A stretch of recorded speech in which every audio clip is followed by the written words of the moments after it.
റഹ്മാനിർ റഹീം. നാളെ പരീക്ഷയ്ക്ക് വരാൻ കൂടുതൽ ചാൻസ് ഉള്ള ഒരു ഏരിയയാണിത്. അലാമാത്തു തർക്കീം എന്ന് പറഞ്ഞാൽ എന്താണെന്നുള്ളൊരു ചോദ്യം വരും. ഹുവ റുമൂസുൻ, അത് ചില പ്രതീകങ്ങളാണ്. തൂള ബൈന അജ്സാഇൽ കലാമിൽ മക്തൂബ, എഴുതപ്പെട്ട കലാമിൻ്റെ ഇടയിൽ ഒരു പ്രതീകങ്ങളായിട്ട് വെക്കും. തൈസീറിൽ കാര്യ, വായിക്കുന്ന ആൾക്ക് എളുപ്പമാകാൻ വേണ്ടി. വ തൗദീഹൻ ലിൽ മായന, അർത്ഥം വ്യക്തമാകാൻ വേണ്ടി. വ ബയാനൻ ലി മവാക്കിഫിൽ വഖഫി, അല്ലേ, വഖഫ് ചെയ്യുന്ന സ്ഥലങ്ങളൊക്കെ വ്യക്തമാകാൻ വേണ്ടി ചില ശബ്ദങ്ങൾ, ചില അടയാളങ്ങൾ കൊടുക്കും. ഒന്ന് ഫാസില, ഒന്നെന്താണ് ഫാസില. ഈ ഫാസില വരുന്നത് എവിടെയാണ്? ബൈനൽ ജുമലി. ഫാസില എന്ന് പറയുന്നത് ഈ ചിഹ്നമാണ് ഫാസില എന്നതുകൊണ്ട് ഉദ്ദേശിക്കുന്നത് കേട്ടോ. ഇവിടെ കണ്ടില്ലേ, യാ റജുൽ എന്ന് കഴിഞ്ഞിട്ട് ഒരു ചെറിയൊരു ഇത്, അതിനാണ് ഫാസില എന്ന് പറയാം. ഇത് വരൽ ബൈനൽ ജുമലിൽ മുത്തസിലത്തിൽ മായന, അർത്ഥം ബന്ധമുള്ള രണ്ട് ജുമലകൾക്കിടയിൽ. അവിടെ വേണമെങ്കിൽ കാര്യന് എന്ത് ചെയ്യാം, ഒന്ന് വഖഫ് ചെയ്യാം, കുറച്ച് വഖഫ് ചെയ്യാൻ വേണ്ടിയിട്ട് ആ ചിഹ്നം ഇട്ട് കൊടുക്കാം.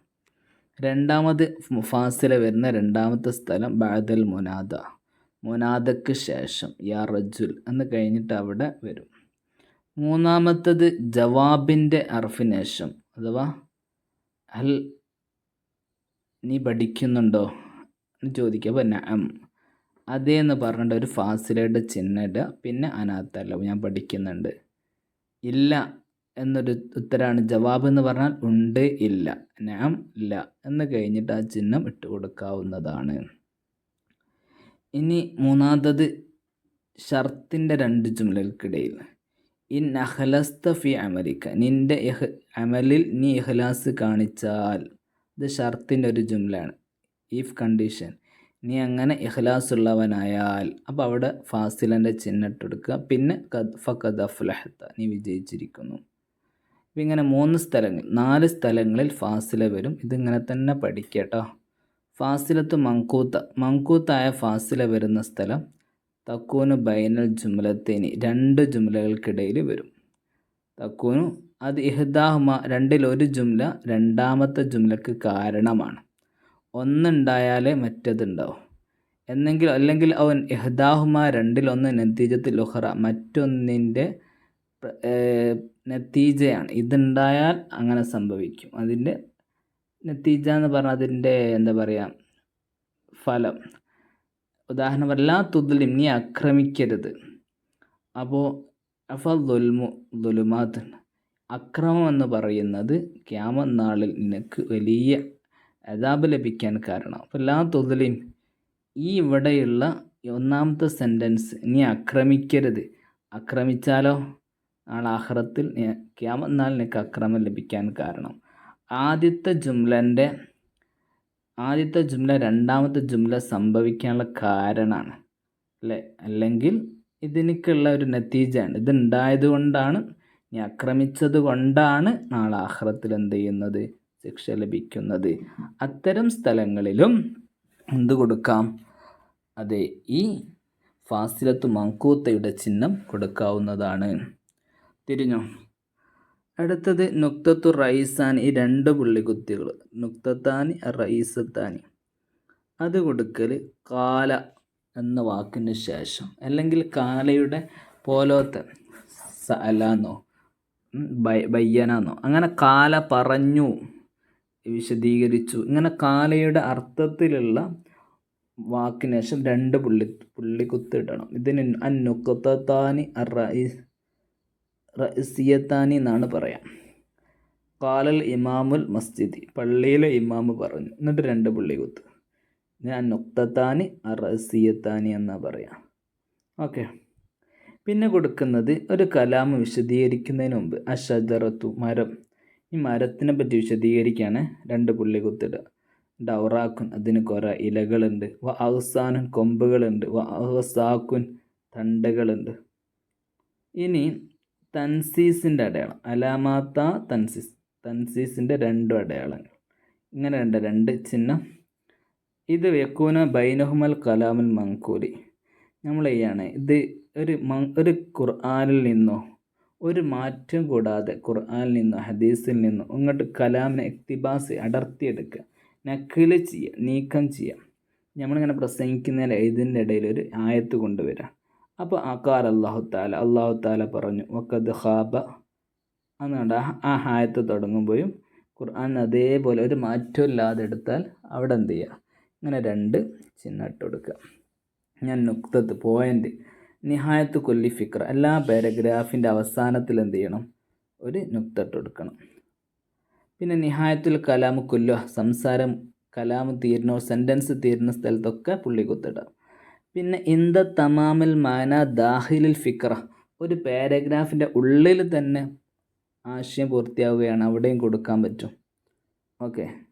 ഇനി ഷുർത്ത ഒരു വര, അത് സംഭാഷണത്തിൽ ആവർത്തിക്കുന്നതിന് പകരം കാല മറുപടി പറഞ്ഞു, കാല എന്ന വാക്കിന് പകരം ഈ വരട്ടെടുത്ത് കാല അവൻ പറഞ്ഞു എന്നിങ്ങനെ ആവർത്തിക്കേണ്ട, പകരം ഷുർത്തത്തിട്ട് കൊടുത്ത ഒരു വര, കാല എന്ന് പകരം എന്ത് ചെയ്താൽ മതി, ഷുർത്തട്ടെടുത്താൽ മതി. നമ്മൾ ആ ബുക്കിൽ ഞാനത് ഉദാഹരണങ്ങൾക്ക് കാണിച്ചു തന്നിരുന്നു. ആ ഷുർത്തത്താൻ 2 വര അല്ലേ, 2 ഷുർത്തട്ട് കൊടുക്കുക. അതെവിടെയാണ്, ഒന്തക്കൂൻ ഇഹ്ദാഹുമ മുഅ്തരിലായ ജുംല വരുന്ന സമയത്ത്. കാന ഉമർ ആദിലൻ എന്നാണ്, ഉമർ നീതിമാനാണ്. അതിൻ്റെ ഇടയിൽ റളിയല്ലാഹു അൻഹു എന്നുള്ള അദ്ദേഹം അതൊരു തർലിയത്താണ്, അതൊരു മുഅ്തരിലായ ജുംലയാണ്, ആ സെൻറ്റൻസുമായിട്ട് ബന്ധപ്പെട്ടതല്ലാത്തൊരു സെൻറ്റൻസാണ്. അപ്പോൾ അത് തുടങ്ങുമ്പോഴും അവസാനിക്കുമ്പോഴും ഒരു ഷുർത്ത ഇട്ട് കൊടുക്കുക.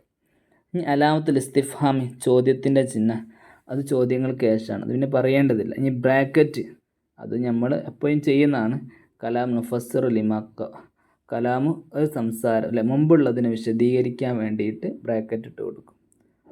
ഇനി അത്ഭുതത്തിൻ്റെത് നമുക്കറിയാം, എന്തെങ്കിലും ഒരു അത്ഭുതം സംഭവിക്കുമ്പോൾ അങ്ങനെ ഇവിടെ 4-5 വാക്കുകൾ പറയുന്നുണ്ട്, അവിടെയൊക്കെ എന്ത് ചെയ്യുക, നിങ്ങൾക്ക് ഇട്ട് കൊടുക്കുക.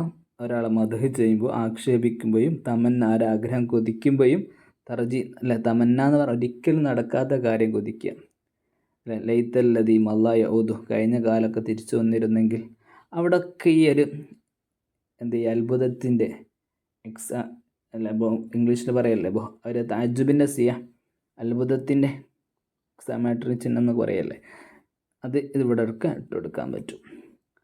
ഓക്കെ.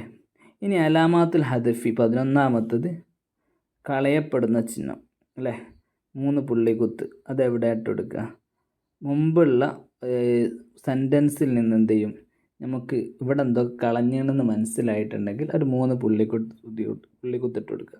അപ്പോൾ നമ്മൾ പറയുകയാണ് കററൽ ഫാസിഖ്, ഒരു തെമ്മാടി തീരുമാനിച്ചു, ഇസ്തഖീമ നന്നാവാൻ. എന്നിട്ട് പറയാം തറക്ക നിഫാഖ്, അവൻ എന്തൊക്കെ ഉപേക്ഷിച്ചു, അപ്പോൾ കാബഡി ഉപേക്ഷിച്ചു, വൽ ഹിദ വഞ്ചന, വൽ കദിബു, അങ്ങനെ എക്സെട്ര. അപ്പോൾ ഇനി തെറ്റ് ചെയ്യുന്നത് തെമ്മാടി നന്നാവാൻ എന്തൊക്കെ മോശപ്പെട്ട കള്ള്, ഇങ്ങനെയൊക്കെ അവിടെ എന്ത് ചെയ്യുക, അതൊരു മുമ്പുള്ള സെൻറ്റൻസിൽ നിന്ന് നമുക്ക് എന്ത് ചെയ്യാം, മനസ്സിലാക്കപ്പെടാം. അവിടെ ഇത് ഈ ചിഹ്നം ഇട്ട് കൊടുക്കാം. പിന്നെ മൗലിഉൽ കലാമുല്ലാഹി, ഇനി എന്ത് ചെയ്യുക, നഷ്ടപ്പെട്ടു പോയൊരു വാക്ക്, അത് നമുക്ക് അറിയൂല. ഉദാഹരണം പറയാണ്, നമ്മൾ ലഖദ് സാറന ഫി ദാലിക്കലും, അന്നത്തെ ദിവസം നമ്മൾ സന്ദർശിച്ച മുഹമ്മദില്ലേ, ഖാലിദില്ലേ, അവൻ്റെ കൂടെ ഡാഷ്, അയാളെ പേര് നമുക്കറിയില്ല, പക്ഷെ ആ മുഹമ്മദിൻ്റെ മകൻ നമ്മളെ കൂടെ ഉണ്ടായിരുന്നല്ലോ. ഇങ്ങനത്തെ സ്ഥലത്തും ഇങ്ങനെ പുള്ളിക്കുത്ത് വരാറുണ്ട് കേട്ടോ. ഇനി 12 അലാമാത്തു താബിയ, നമ്മൾ താബിൻ്റെ ചിഹ്നം സമം, നമ്മൾ മുഹമ്മദിൻ എന്നുള്ളതിന് മുബ്തദ മർഫു അലാമത്ത് റഫ്, ഇതന്നെയാണ് താഴോട്ട് സാദിക്കും വരിക, ഖബർ മർഫു അലാമാത്തു. അപ്പോൾ ഇങ്ങനെ ഈ ചിഹ്നം ഇങ്ങനെ ഇട്ടെടുത്താൽ, സമം എന്നുള്ള ചിഹ്നം ഇട്ടെടുത്താൽ മുകളിൽ അതേ സാധനമാണ് താഴേക്ക് എഴുതേണ്ടത്, അതവിടെ എഴുതേണ്ട ആവശ്യമില്ല. എന്തിട്ടെടുത്താൽ മതി, ഈ സമൻ എന്നുള്ള ചിഹ്നം ഇട്ടെടുത്താൽ മതി. ഇതാണ് ഈ പാഠത്തിലെ പ്രധാനപ്പെട്ട പോയിന്റ്.